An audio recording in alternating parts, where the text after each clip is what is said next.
The Nerlin Nerds podcast is brought to you by What Lola Wants. Go to WLWPrivateChefs.com for information to reserve top quality chef and restaurant services in the Chicagoland area.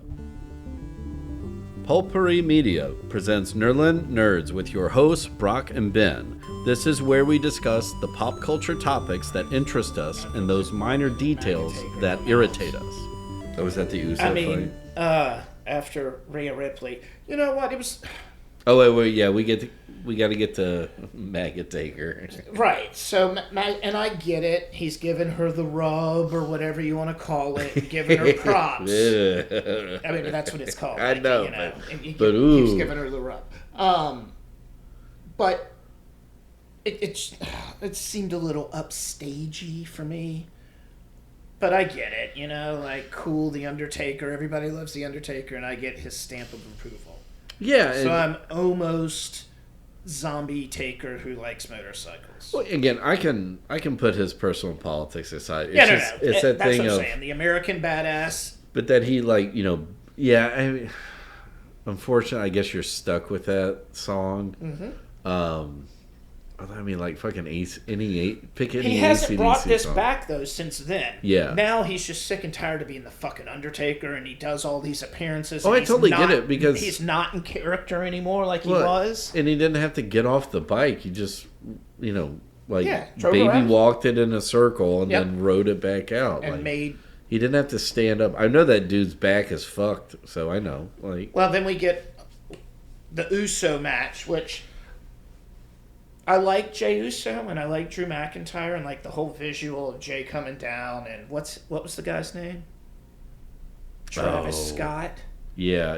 Is that the hip hop guy? I guess, yeah. What looked like he was holding a Truly and he's smoking a blunt. I'm like, hey, half and half, man. You got to be healthy and high. And at the end, Triple H was like, "I'm just glad that Jey didn't." What word he used. Like, oh no, I know. Dabble. No. He said, "I'm glad Jey just said no." Is what he said.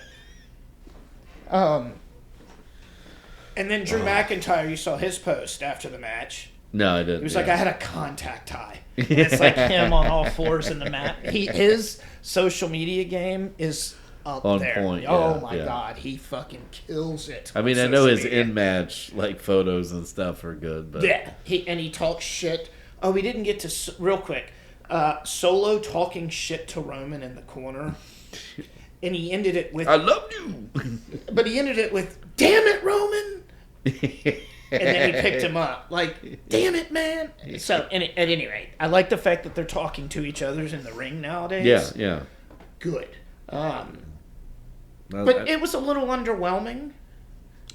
Yeah, I mean, particularly it seemed rushed to me. It started off like really good, and then at a certain point, I had to go back and rewatch the pin because I didn't think it was a pin. Yeah, I think they went to commercial and then came back and then it was over. Right, yeah. Like they were legit running. Not to get back into the commercial thing, but but it was, and even then it was like, I mean, it was, the next match was starting and I was like, wait, what the fuck happened in the last Hogan one? they had Hogan as the buffer. I think that was... Yeah. So I guess they had to get him out here. Did you know that two of the logos on the mat are Real American? Yeah, no, I beer? noticed that, yeah. All right. That's Hogan. I was wondering what that was about, and then Hogan comes I read it before when I knew that he had signed another one of those deals, and I don't understand why. Hopefully he goes the way of his spaghetti house and fucking burns in a fire. Yeah, he could barely walk. Like that's fucking stupid too, because it Real American beer, okay, so every other beer is not American? It's like MAGA every other year. It's not great anymore.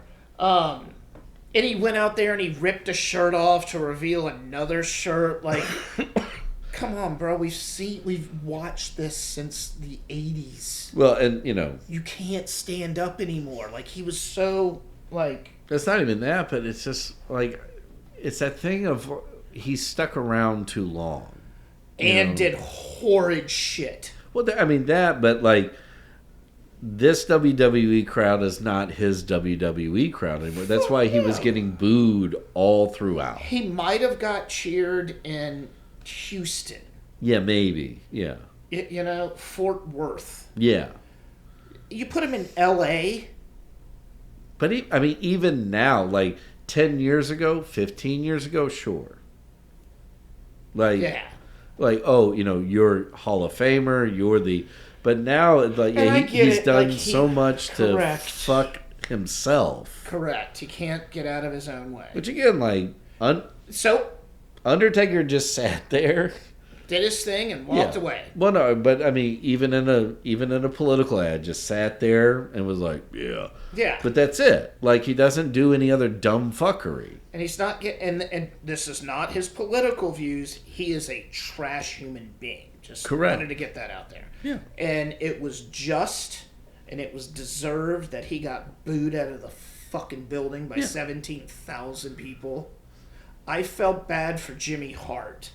Yeah. Waving the flag. I was more excited about seeing him. Correct. And why he didn't get a chance to really speak. It's like, fuck.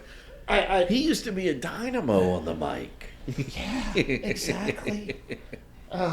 He had the best action figure of them all.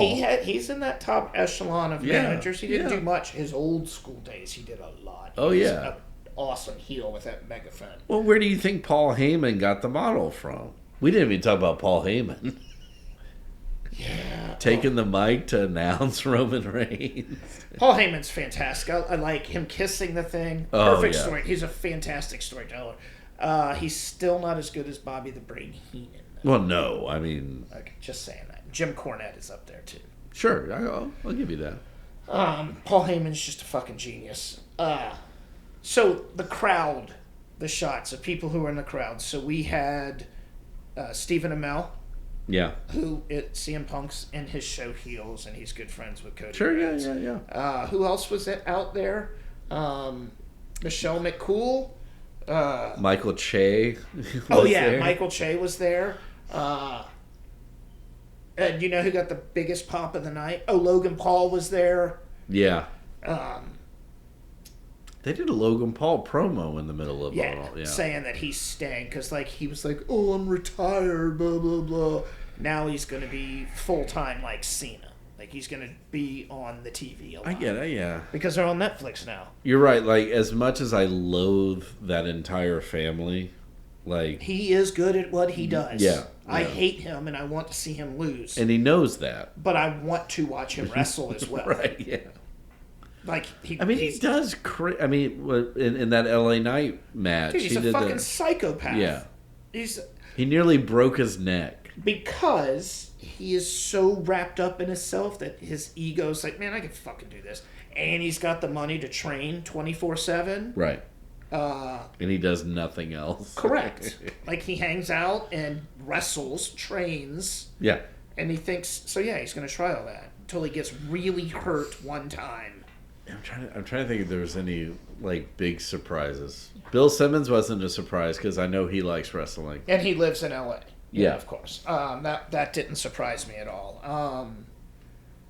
Who else was? You know who got the biggest pop of the night? Macaulay Culkin. Yeah, no, that I think. Yeah, the reveal and everything. Yeah. Pat McAfee's response was, what was? McAllister. Mrs. McAllister was the worst mom in history. I didn't miss a beat. And again, another person, as much as I hate him for McAfee, for various different things, like his ESPN show and College Game Day, and you're like, oh god. But him in wrestling is just he's got that beautiful gift of thing. And he does it on his show and College Game Day and stuff. Yeah.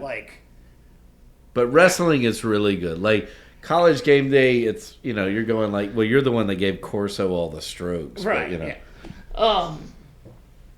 yeah, he's really good. And I like the banter between him and Michael Cole now, especially after the Blunt thing, because, again, they're on fucking Netflix. They could show somebody's dick in the ring. Michael Cole is really good. He's gotten so much better. Yeah. I hated that man 20 years ago. But now that I look back on it, he was a kid. He didn't know he had Vince McMahon screaming in his ear. now that he's been set free, to like tell stories and not repeat what Vince is screaming in his ear, he's great. Him and Kevin Owens, perfect. Yeah, what was it? Whenever somebody like surprisingly hit the broadcast table, and he was like, "Well, I'm just going to get out of the way now," and then. And at some point too, and then he actually was like getting into the match. Yeah, that's what he does. Don't let him do that. Yeah. Like, ooh, like that's good. Like that pulls everybody in. They have those. They have cameras, so you can see their reaction and stuff. And watching Michael Cole's fun. His reactions, like Samantha Irvin, because she didn't want to know anything. Yeah. So then we get the main event. Come back, Samantha. Seriously, bro. I mean, not that the new girl's not good. No, she's great. Yeah, she's not Samantha. No. No one is. Fucking unicorn. All right, we got 3 minutes to talk CM Punk. I can't do that. Okay, so CM Punk. All right, we have 3 minutes to talk about Seth Rollins' outfit that he walked out. Dude, it had a fucking train behind. Like, it was, I don't know, a phoenix? Yeah, I think that's what it's supposed to be. Right? And he had like these giant, this giant leather. And there was a whole back. That's what I'm saying, like spikes coming out of his shoulders and this whole headpiece, like Hunger Games, like Lady on Fire, correct. Whatever they Lenny Kravitz. I was thinking this thing of God, what's the villain in Marvel? Thanks for narrowing that one down. It doesn't matter. Yeah. It doesn't matter. I'll think of it in a second. Maybe Spider-Man. Yeah. Perfect. Like he nails it. Like I don't know who is helping this man. It's all him.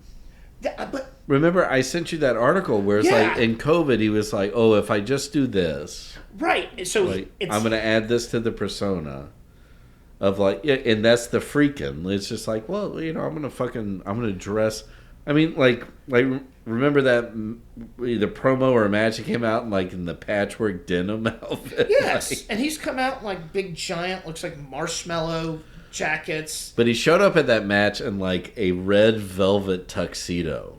Yeah. I was like, oh, and that looked, we're talking fashion now, but I mean, it's still. It's Seth Rollins. I mean, that's part of his gimmick. Even the tights were awesome. And that's what I was saying is that, like, he started this off because, I mean, he was a belt holder and stuff like that.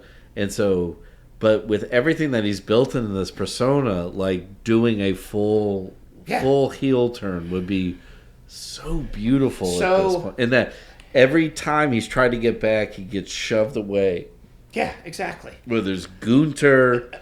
It will be... Who's the big fat Samoan that broke his ribs? Oh, he's got a fantastic Twitter Bronson, name too. Bronson Reed. Yeah. Yes.